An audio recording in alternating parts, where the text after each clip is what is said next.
Ular seni yaxshi ko'rsa kerak. Qimmat ilon baliq yuborishibdi. Ular endi meni yanada ko'proq ishlatishadi. Kelinglar bu yoqqa.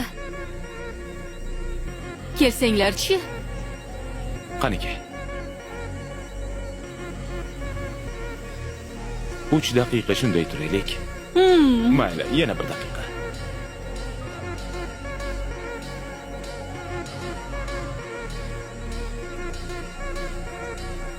Nimani his qilyapman aytaymi?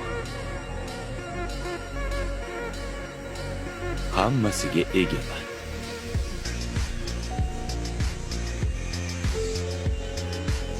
Ular senga ilon baliq berishmadi-ya. Bo'lishi mumkin emas.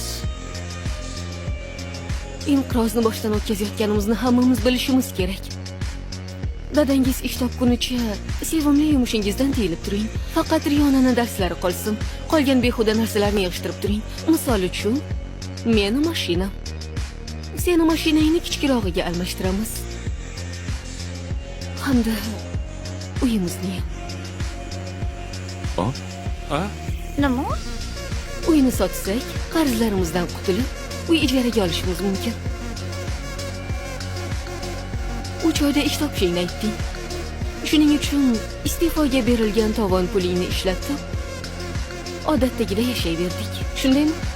3 oyda uy garovga qo'yiladi. O'z qo'llarim bilan eski omborxonani buzdim. Issiqxonani esa o'zim qurdim. Bu xonadonni har bir burchagini Hayot.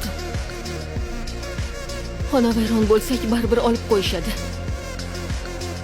Pianinoni ham, mehmonxonadagi stolni ham, 2 kursini ham, televizor, pardalarni ham, gilamni ham, hammasi sotuvga qo'yiladi. Raketkamni ham. Ortiq tennis o'ynolmayman. Raqs to'garaklari ham yo'q.